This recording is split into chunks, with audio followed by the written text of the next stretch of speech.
Thanks for starting your week with us. Hello and welcome to Business Daily. I'm Ji-yoon in Seoul. We have plenty on our plate today, so let's get started with a look at today's highlights.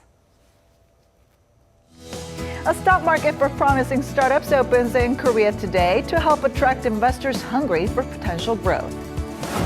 The annual meeting of the Global Future Councils kicked off in Dubai, where experts from around the world discussed challenges and opportunities of the fourth industrial revolution. These stories and more coming right up. A new stock market for startup businesses here in Korea is now up and running. And operators hope that this new over-the-counter market will eventually help startups prosper and fuel their growth. Our Kim Min-ji starts us off. An over-the-counter stock market for promising startups has kicked off in Korea to help facilitate raising funds and allow investors to buy and sell shares. It's called the KRX Startup Market, or KSM, and operators are hoping it will serve as a gateway for startups looking to seek into bigger markets like Konex and Kosdaq. A total of 37 firms have registered for now, and the market will be focused more on tech-intensive startups, unlike other markets that have targeted unlisted large companies or medium-sized firms.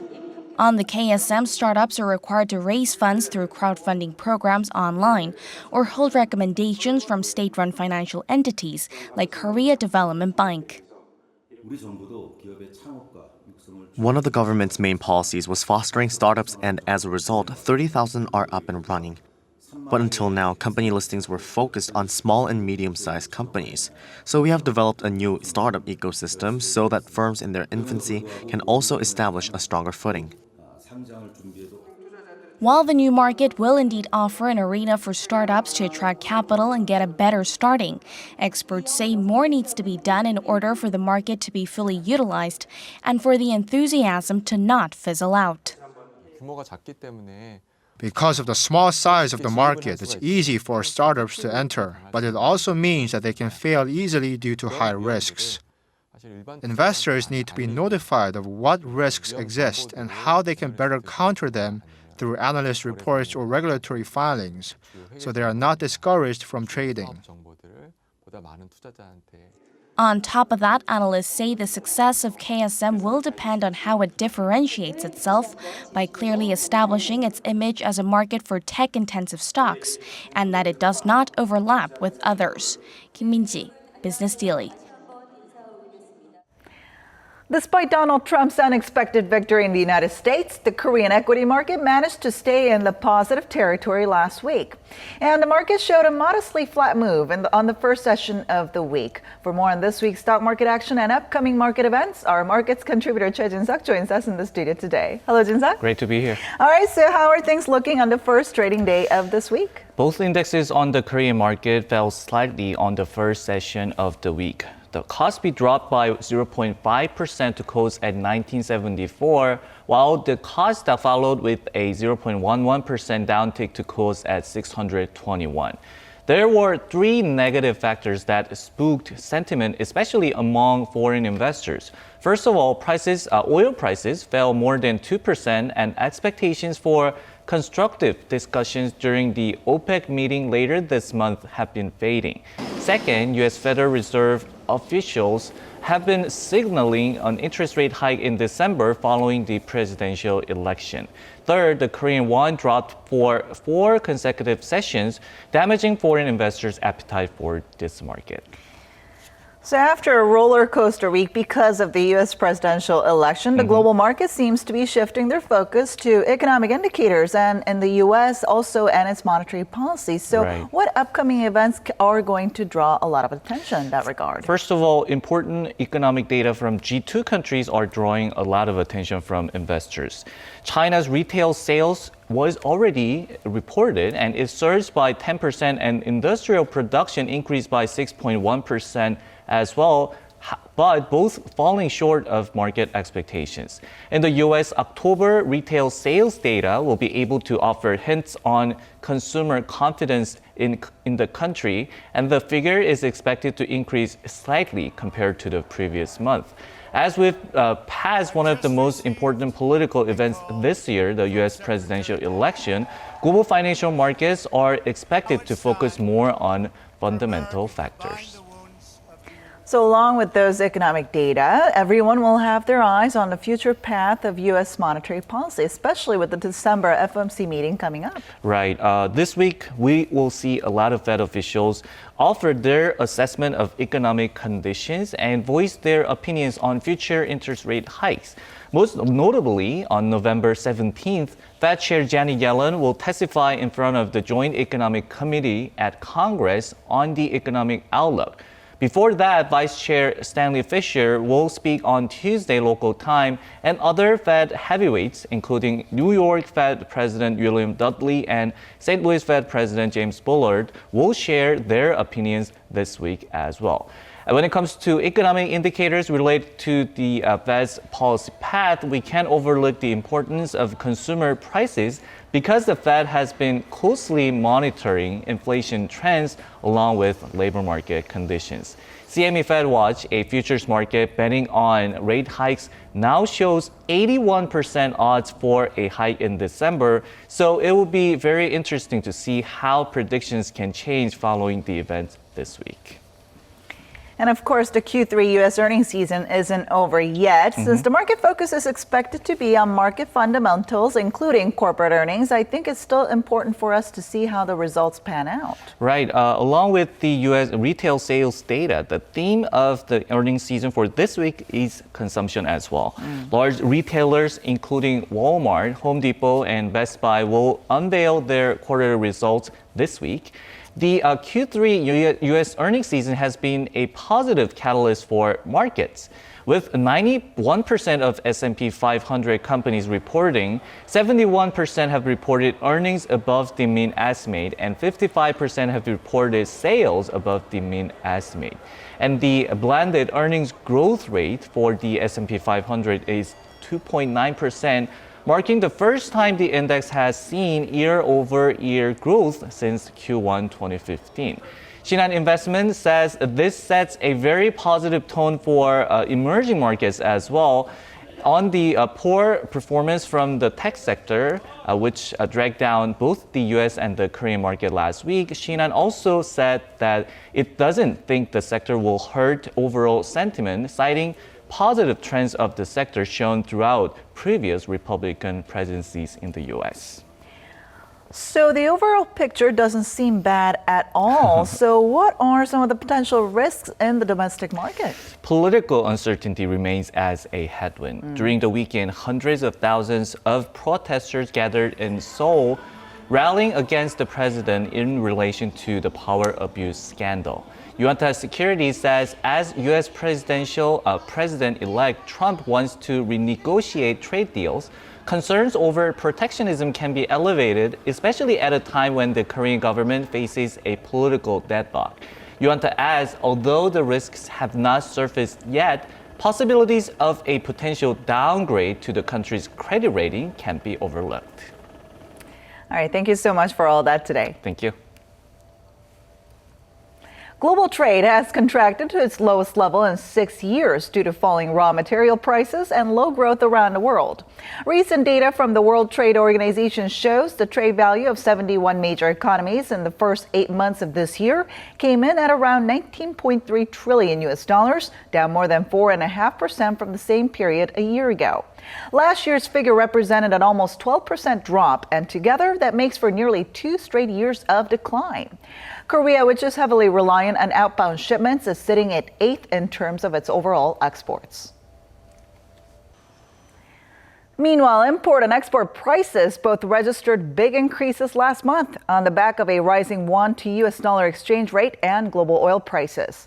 Data released by the Bank of Korea on Monday showed the import price index stood at 77.87 in October, a 4.3% surge from the month before and a 5-year 10-month high. Last month, prices of Korea's main import Dubai crude has jumped by an average 13%, and the export price index came in at 80.5, climbing 3.2% from September. Now, that increase was led by a double-digit rise in the cost of coal and petroleum products.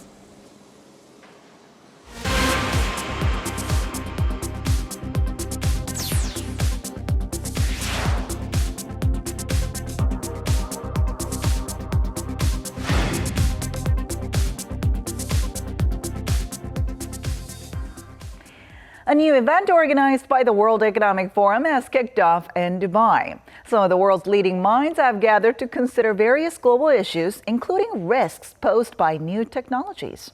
And our Kwon Jang-woo takes us to the annual meeting of Global Future Councils. It's been a year since the international think tank, the World Economic Forum, announced its new central theme, or the Fourth Industrial Revolution. That's the convergence of new technologies such as artificial intelligence and big data, bringing dramatic changes to our world. It's a convergence across the digital, physical, biological worlds to create new neurotechnological capabilities and solutions. But with as many new opportunities the Fourth Industrial Revolution offers, some of the leading minds that have gathered here in Dubai are also putting careful consideration into some of the dangers it poses as well. The World Economic Forum has published results of a survey on Sunday identifying new technologies that need better governance. They include AI, biotechnologies, and blockchain. Depending on the area, how those technologies are applied, we really need the different types of expertise, the technological expertise, but also the angle from the application in order to develop the governance and regulations that we need in order to reduce the risk of those technologies. It's been a big year for AI, from the continued growth of self-driving cars to AlphaGo, the computer that beat Grandmaster Isadol in the game of Paduk, which had been thought to be unwinnable for a computer. But the speed of its development also has many concerned, and thought is now being put into how it needs to develop. It's very important to discuss the potential risks of AI, and I hope that that discussion, in fact, leads to education of all technologists to ensure a human-centered process, a process that considers societal benefits. Last year, the World Economic Forum brought the Fourth Industrial Revolution to the world's attention. Now they are highlighting the need to try and control, govern and shape the future rather than be led by it. Kwon Jang-woo, Business Daily, Dubai. The number of job seekers here in Korea hit an all-time high in October, adding to the nation's unemployment rate. According to Statistics Korea, the number of people preparing to find work totaled 653,000 last month, up 16,000 on year. The latest figure is the highest since record-keeping began in 2003 and includes would-be job seekers who are not yet actively looking for work. According to the Statistical Office, such individuals who either study alone or are enrolled in academies are currently classified as part of the economically inactive population, but are considered jobless.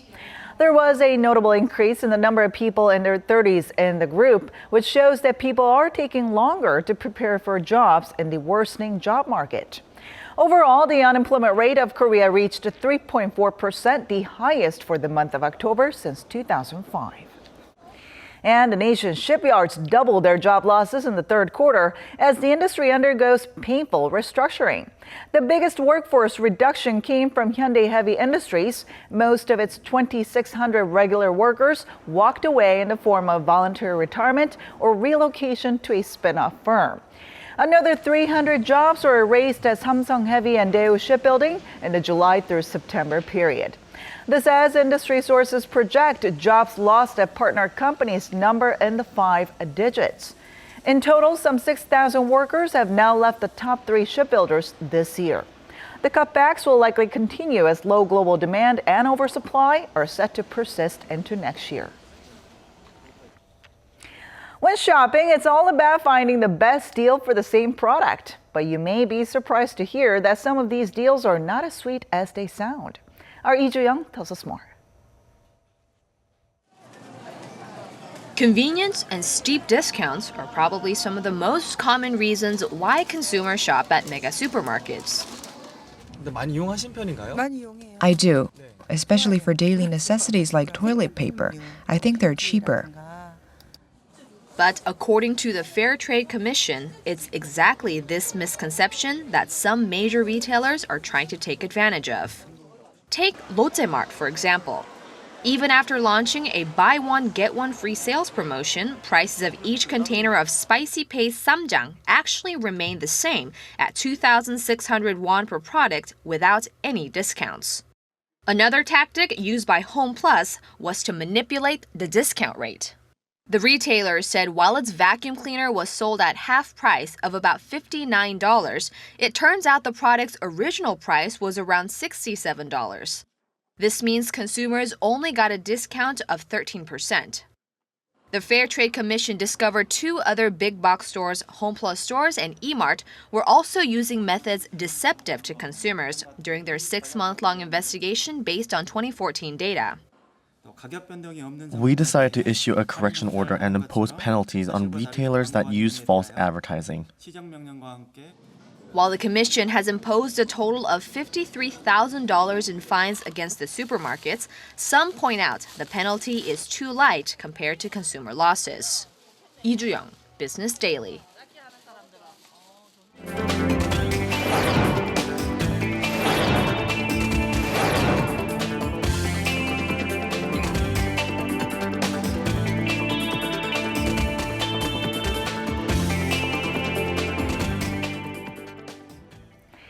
And that does it for today, but we'll be back tomorrow with more at the same time, same place for your Business Daily. Until then, goodbye.